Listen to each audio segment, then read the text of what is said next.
Don't you hate watching somebody stay in a relationship that's so clearly, obviously toxic? Maybe it's been you. I know it's been me. So that's why I try really hard not to judge, but it's really difficult seeing people in that position, wishing you could get them to understand that they deserve so much better. But I feel like the worst part about it is that our brains are literally wired to make us feel like it's safe to stay in those toxic relationships. Like, what? Why? Is my brain gaslighting me? People will tell you to just let go. He's a fuckboy, he's toxic, whatever. But no one tells you or gives space for how difficult it actually is to just simply let go of a toxic, addictive relationship. Like, it's literally addictive. Like toxic relationships give you like dopamine, and I'm getting ahead of myself. I remember thinking to myself that all I needed to do was cut out a certain person or move out of a certain toxic household. And what I didn't realize is that it came with a lot of uncertainty and honestly like a loss of identity, because we start to like connect and share things and memories with these people, and nobody wants to talk about how this is like true grief. You're experiencing true grief. You visualized a future with that person.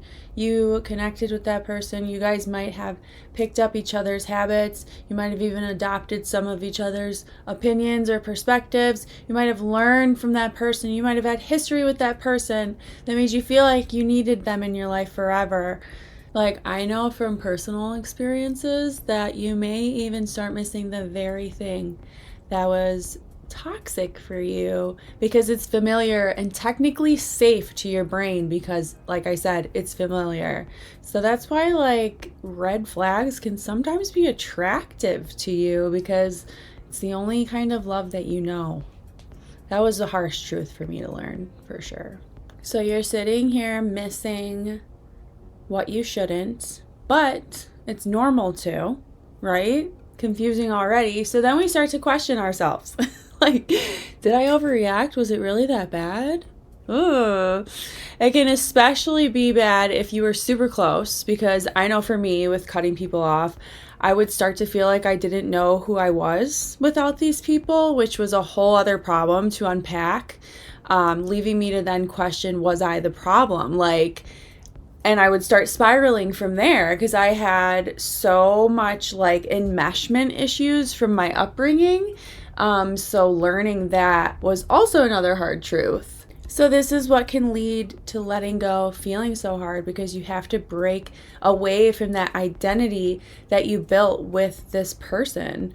So spending years of your life building a version of yourself based off of your relationship and your experiences to those people can literally make letting go feel like letting go of a version of yourself. And I have felt that. So you're grieving this person and you're grieving a version of yourself. That's tough. And like I was saying earlier, not to mention the fact that the nervous system is addicted to the past, addicted to toxic situations, because it literally releases chemicals like dopamine and adrenaline like that. Like, so it's literally like when people say love is a drug, it's true. It's literally true. Like, so yes, toxic relationships are evidently addictive. So don't feel ashamed if you fell victim to it. Our brains are literally wired for it. So it's more truths, factual information that can remind you that, one, you're not alone. A lot of people go through this. And two, you can learn more and just simply change. That's cool. But be wary of your own brain, because it'll continue to trick you. You'll start to only think of the good times with that toxic person, not the bad in the moments of doubt. Sometimes I honestly even found myself missing the chaos, not just the people. I missed the distractions, because when I had nothing to escape into, I had to finally sit with myself. And for a while, I didn't want to do that. So you're finally in that phase where you know it doesn't matter what your brain thinks or what it tells you. We have to move on. We have to stick to the facts. We're not going back. We can't go back. We're going no contact, because that's the only way to start healing, right? So this transition phase for me was literally the hardest, because you left behind your old life and you haven't fully stepped into your new one yet. So that uncertainty is extremely unsettling from my personal experience. And this is where most people relapse, going back to these toxic exes or self-sabotaging behaviors just to feel something again. Been there as well. All of the change can start to hit you, and nostalgia can start to grow stronger, making you doubt yourself even more. And there were literally so many moments I wanted to reach back out to people I had cut off. I'd be sitting there thinking, maybe it wasn't that bad, but that's how our minds trick us, like I said. That's why I value journaling so much, so that you can really stick to the facts, because emotions will lie to you, but the truth won't. So I feel like sticking to the facts and not falling for nostalgia is really simple, and it's so important and something that you have to do in situations when you're doubting yourself. I would say 3 things you can do for sticking to the facts would be to write down why you left in the first place, keep it real, detailed as possible with no sugarcoating. You can save screenshots, make folders, give yourself evidence of how dirty they did you. I don't care if this sounds petty. It's not. This is for your growth. Literally, like I said, don't let your brain trick you. Be like, no. Flip-flop it. Uno reverse that bitch. And then you can reread through your past journal entries or saved messages and allow them to remind you exactly how you felt back then. Number 3 would be to remember your worth. Visualize the highest version of yourself, which is a whole other thing to work on, and figure out who you want to be, who you want to show up as, what you want your life to be. Think of her, the version of you that is already thriving in absolutely every area of her life, and ask her or visualize her, what would she tolerate? Would she allow this energy back into her safe space that she created? She took so much time creating for herself. What would she do? What would she say to you right now? So you did it. You did it. You thought about going back and you didn't go back. Then you thought about going back again and you almost went back, but no, you checked your notes. You checked your vault you made on that motherfucker. And so what did you do instead? You did something healthy. You journaled, you took a walk, you exercised, whatever, and you quantum leaped, right? So this is where you're in the phase of where things get boring. After a life of toxicity, yeah, things are going to feel boring for a minute. And this is where the real growth starts, because like I said earlier, chaos is addicting. And if you're always full of drama, excitement, and extreme highs and lows, normal will feel boring at first. Once again, I've been there. Without stress, dysfunction, and trauma, it can almost feel like something's missing. But actually that means you're finally healing, because you're learning to be at peace with peace. Truly learning to be at peace with peace will take time. But once you do, you will never crave chaos again. You'll spot it like that, and you'll want nothing to do with it. Literally, when I was in this phase, I thought my life was dull and boring, because it didn't have constant excitement like it used to. And then I realized that this isn't boring. This is peace. This is what stability feels like. So sometimes real growth can feel almost like a punishment, but over time it becomes rewarding, as it turns into you discovering yourself and learning about yourself. And I feel like that sounds lame, but it's actually really cool. It's really cool to me, because there is no better relationship than the one that you have with yourself, because like they say, I don't know who they is, but I've read it so many times, so many different books, you can only love someone at the capacity that you love yourself. That's why, when you come across a rude person that's so easily angry towards you, it's because they're really angry at themselves. So embrace your self-discipline, pick up a new hobby, get consistent, get a routine. The clarity comes slowly, but one day you will realize that you don't miss your old life anymore. And that's when you'll know that all your hard work has paid off. This shift happens when you simply start enjoying your own company instead of constantly craving distractions. Like literally the first time I truly felt at peace, I almost didn't even recognize it. I wasn't feeling anxious or drained.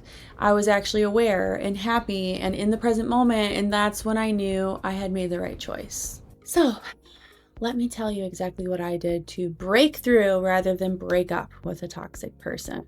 The journaling. Process your emotions, stick to the facts, feel things, don't dwell on them, just process them without judgment. New routines for sure. Replace your old habits with things that fulfill and align with the new version of yourself. For example, the old me, when I would get upset, I would instantly call a friend or text somebody so that they would validate me and make me feel better, whatever. The new me, I wanted to be able to stabilize my own moods and not put too much energy into things that are so trivial. So I had a new rule that when I was really upset, I had to at least wait 1 or 2 hours before reaching out to someone, and bonus points if I journal about it.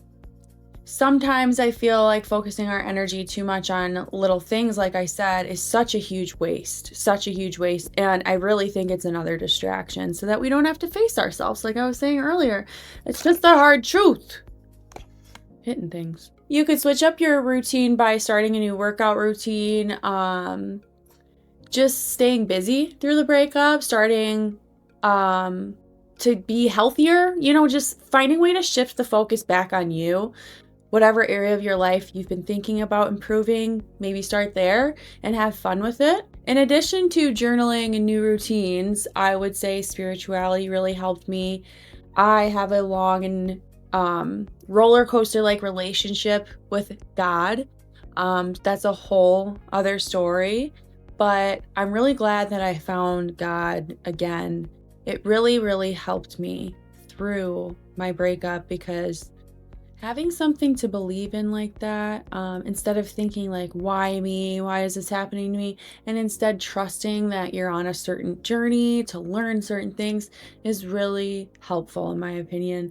And just having a good relationship with your spirituality can help in so many other areas in your life, from my perspective, from being both with and without God in periods of my life. So just gonna say that. And one of the most important things that helped me get through was self-forgiveness and self-compassion, not being hard on myself for any mistake throughout the relationship, not questioning myself on if I made the right decision, just making sure I wasn't beating myself up over waiting too long to break up, like just giving myself reassurance. Like I feel like positive self-talk should be in here too, as like what helped me through it, because I used to be so hard on myself and so mean to myself. And talking kind to myself has transformed me, truly transformed me. If you're in this type of phase where you want to cut someone out, or you already cut them out and you're just feeling kind of meh about it, just know that it will get better, but it will get harder before it gets better. And I'm not trying to scare you. I'm trying to validate your feelings for when you experience difficulties. Like, it's normal. It's super important to just take each day and each moment and each task one step at a time, because you do want to process this all healthily. Yeah, because you can learn a lot from it, And like I said, acknowledge your emotions without judging them or shaming yourself for them, and simply let them pass through you and then move on. Like, yeah, I feel really sad about this. I miss him, but that's not enough for us to be together, unfortunately. And you feel that it hurts, and then you release it. You felt it, you move on, and it comes back and you feel it again and you release it and you move on. And the cycle can continue for a really long time. It just depends on you and where you're at and your healing process. And that, again, is not a bad thing. Like, if it takes you too long, there's no right or wrong time to process and heal from something. So I feel like if I'm going to make videos like this, I want to be one of those people who gives like you a thing to do at the end of the video, because that's what I really like when I'm watching YouTubers. Like, when a video is really resonating with me, I'm like, yeah, that's all cool and dandy, but what do I do now? You know? So I just feel like that would be helpful. So if I could give you one thing to do to kind of help you move forward in this process, it would be to write down one thing you know that you need to let go of. It can be a person, a habit, or a past version of yourself. Write down whatever comes to your mind first. Usually what comes to your mind first is important. So then you can write one reason why you deserve to let it go. What would you benefit from letting it go? What are you sacrificing by not letting it go? And it doesn't have to be super deep or perfect or long. Just be honest with yourself. Let whatever comes up, come up, you know? It's a little journaling session, but let's not underestimate it. This is a big first step because it's forcing you to be accountable for your life and reflective on your own choices and actions, which is really scary for a lot of people. So I'm challenging you to be brave because doing what you fear will only make you stronger. Letting go is so much more than just cutting someone off.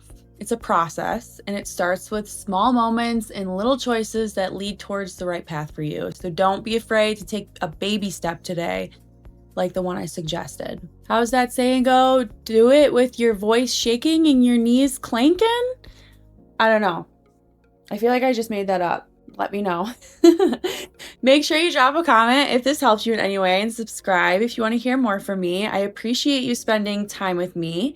And remember, you have free will. You can literally do whatever you want within reason. So go have fun. This is supposed to be fun. Bye.